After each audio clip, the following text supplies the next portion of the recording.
نحمده ونصلي ونسلم على رسوله الكريم معزز سامعین السلام علیکم ورحمۃ اللہ تعالی وبرکاتہ۔ امید کرتا ہوں آپ سب بخیر ہوں گے۔ آج میری گفتگو کا جو موضوع ہے وہ آپ اسکرین پر ملاحظہ فرما رہے ہیں، اسی کے ضمن میں چند باتیں پیش کروں گا۔ آپ سے گزارش ہے آپ غور سے سنیں اور اپنے دوست احباب تک پہنچا کر ثواب دارین حاصل کریں۔ درود پاک پڑھے تو بات آگے بڑھ جائے۔ صلی اللہ علی النبی الامی و آلہ صلی اللہ علیہ وسلم، صلاۃ و سلام علیک یا رسول اللہ صلی اللہ تعالی علیہ وسلم۔ سائل کا سوال یہ ہے، کیا نکاح کے علاوہ بھی کچھ ایسی باتیں ہیں جس سے نکاح ٹوٹ جاتا ہے؟ اگر ہے تو شریعت کی روشنی میں رہنمائی فرمائیں۔ اچھا سوال کیا آپ نے۔ اللہ تبارک و تعالیٰ کی بارگاہ میں دعا ہے اللہ ہمیں حق بولنے، حق سننے، حق پر عمل کی توفیق و رفیق عطا فرمائے۔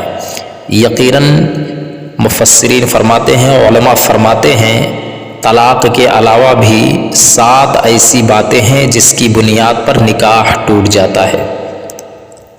ان میں سب سے پہلا ہے خلا۔ طلاق سے تو نکاح ٹوٹ ہی جاتا ہے، لیکن طلاق دینا نہیں چاہیے پیارے۔ حلال چیزوں میں جو اللہ تبارک و تعالیٰ کو سخت ناپسند ہے وہ طلاق ہے۔ اگرچہ یہ جائز ہے، بعض صورتوں میں دینا چاہیے، جب انتہا ہو جائے نہ بن پڑے تو دے دینا چاہیے، ورنہ بہت ہی دور رہنا چاہیے پیارے۔ اللہ تبارک و تعالیٰ کو بالکل ناپسند ہے پیارے، اللہ سخت ناپسند فرماتا ہے۔ حلال چیزوں میں یہی ایک ایسی حلال چیز ہے جو اللہ کو ناپسند ہے، لہٰذا اس سے دور رہیں۔ رب کی بارگاہ میں ہم یہی دعا کریں گے اللہ تبارک و تعالیٰ شوہر و بیوی کے درمیان، ان کے مابین بے انتہا الفت و محبت پیدا فرمائے اور کبھی بھی اس طرح کی نوبت نہ آئے۔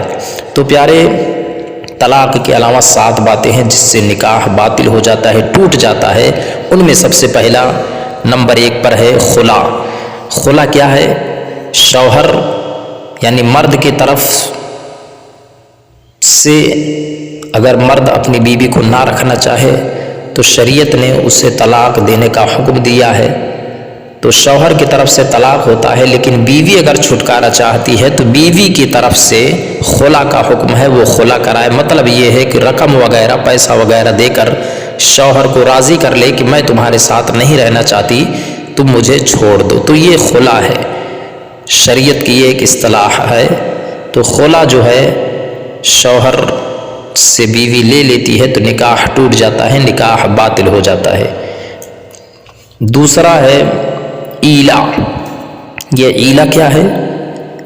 یہ بھی شریعت کی ایک اصطلاح ہے۔ مطلب یہ سمجھیے پیارے، اس کی تفصیل زیادہ لمبی ہے لیکن اختصار کے ساتھ میں آپ کو بتا دینا چاہتا ہوں۔ ایلا یعنی شوہر یہ قسم کھا لے کہ میں بیوی سے قربت نہیں کروں گا، میں بیوی کے قریب نہیں جاؤں گا، اس سے کبھی قربت نہیں کروں گا، قسم کھا لے، تو اس طرح سے بھی نکاح ٹوٹ جاتا ہے، نکاح باطل ہو جاتا ہے۔ اس کے اور بھی بہت سی صورتیں ہیں، بہت سے مسائل ہیں ان میں۔ اگر آپ کو زیادہ جانکاری چاہیے تو علماء حق سے رجوع کریں، وہ آپ کو اس کی پوری تفصیل بتا دیں گے، ورنہ میں بھی اگر انشاءاللہ کبھی موقع ملا تو اس کے تعلق سے پوری ڈیٹیل میں آپ کے سامنے میں بات رکھوں گا۔ تو پیارے، یہ 2 باتیں ہو گئیں جس سے نکاح ٹوٹ جاتا ہے۔ تیسرا ہے مفقود الخبر، یعنی شوہر غائب ہو جائے۔ 1 سال گزر گیا، 5 سال گزر گیا، 10 سال گزر گیا، شوہر غائب ہو جائے، اس کا کوئی اتا پتہ نہیں، تو قاضی شہر جو ہوگا وہ ایک فرمان جاری کرے گا، تمام مسائل کو دیکھتے ہوئے ایک فرمان جاری کرے گا اس عورت کے تعلق سے جس کا شوہر غائب ہو گیا ہے، تو وہ عدت گزار کر چند دن کے بعد وہ شادی کر سکتی ہے۔ تو قاضی شہر جو ہوگا وہ فرمان جاری کرے گا۔ تو یہ مفقود الخبر یعنی شوہر اگر غائب ہو جائے تو اس کی بھی جو مدت ہوتی ہے، اس مدت کے بعد بیوی جو ہے عدت گزار کر جو ہے کسی دوسرے سے جس سے چاہے وہ نکاح کر سکتی ہے۔ تو 3 باتیں ہو گئی جو اس سے بھی جو ہے نکاح باطل ہو جائے گا، شوہر اگر غائب ہو جائے تو 3 باتیں ہو گئی۔ چوتھا ہے ارتداد، یعنی شوہر و بیوی میں کوئی ایک مرتد ہو جائے، اسلام سے پھر جائے، پہلے مومن تھا بعد میں یہودی ہو گیا، عیسائی ہو گیا، یا عورت پہلے مومنہ تھی بعد میں یہودیہ ہو گئی، عیسائیہ ہو گئی، یا اور کسی دھرم کے پیروکار ہو گئے، ماننے والی ہو گئی، مطلب اسلام سے دونوں میں سے کوئی ایک پھر جائے تو نکاح ٹوٹ جاتا ہے، نکاح باطل ہو جاتا ہے۔ تو یہ 4 باتیں ہو گئی۔ 5واں ہے ایسا ہوا، یعنی رضائی بھائی بہن، مطلب یہ ہے شادی ہوئی دونوں میں، شوہر و بیوی آپس میں ملے، بعد میں پتہ چلا کہ جس ماں کا دودھ، جس عورت کا دودھ شوہر نے پیا ہے، رشتے میں کوئی رہتے نہیں ہیں، دودھ پلا دیتی ہیں عورتیں۔ یہاں پر تھوڑی سی وضاحت میں یہ کر دوں پیارے کہ عورتوں کو چاہیے کسی دوسرے بچے کو دودھ نہ پلائے بلا ضرورت، اگر ضرورت ہے تو پلا سکتی ہے، لیکن اسے خیال رکھنا چاہیے کہ فلاں بچے کو میں نے دودھ پلایا ہے۔ بلا ضرورت کسی دوسرے بچے کو دودھ نہ پلائیں، ضرورت ہے تو پلا سکتی ہیں لیکن اس کو خیال رکھیں۔ تو یہاں پر وہی بات کہ کسی عورت نے اس کو دودھ پلایا، کسی بچے کو دودھ پلایا، بڑا ہو گیا، اس کی شادی ہو گئی، لیکن جس سے شادی ہوئی پتہ چلا اس کی بیوی نے اسی عورت کا دودھ پیا ہے، تو یہ آپس میں وہ اس کی حقیقی ماں نہیں ہے، نہ شوہر کی حقیقی ماں ہے نہ بیوی کی حقیقی ماں ہے، لیکن دودھ پلانے کی بنیاد پر وہ ہم رضائی ماں ہوئی اور یہ رضائی بھائی بہن ہوئے۔